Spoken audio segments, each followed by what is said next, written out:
Today's story is about the Proud Peacock and the Humble Sparrow. In a peaceful garden full of flowers, tall trees, and singing birds lived a very proud peacock named Percy.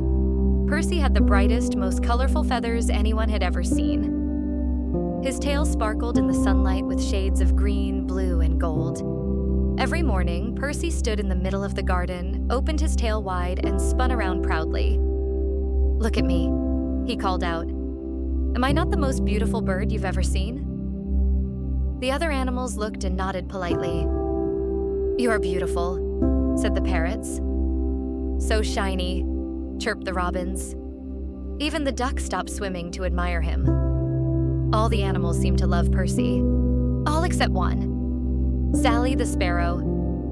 She was small and brown, with plain feathers and quiet eyes. One day, Percy noticed her sitting silently on a branch. "Why don't you say anything, little sparrow?" he asked, fluffing his tail. "Don't you like my feathers?"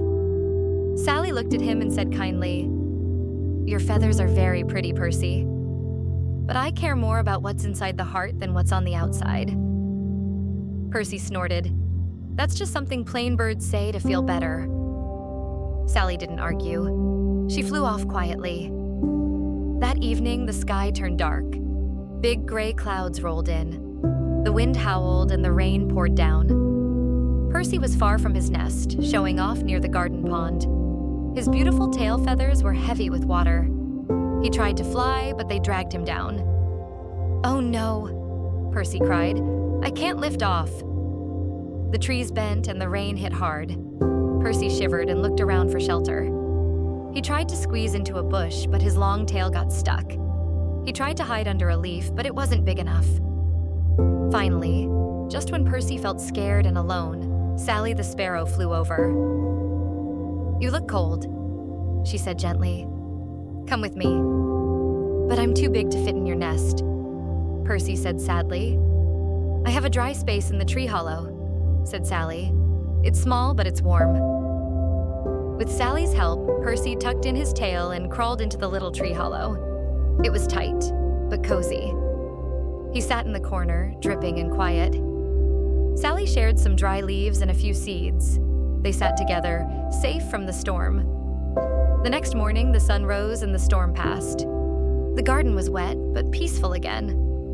Percy stepped out of the hollow and looked at Sally. "Thank you," he said quietly. "You helped me even after I was rude." Sally smiled. "Kindness isn't about how others treat us. It's about who we choose to be." Percy nodded slowly. "All this time I thought being beautiful made me special. But now I see. It's better to be kind." From that day on, Percy still showed his feathers, but he no longer bragged. He helped baby birds fly, shared seeds with the smaller ones, and always thanked others. And when someone asked him who the prettiest bird was, he'd say, "Beauty fades, but a kind heart shines forever." The end. This story reminds us that outer beauty might get attention, but kindness is what truly matters.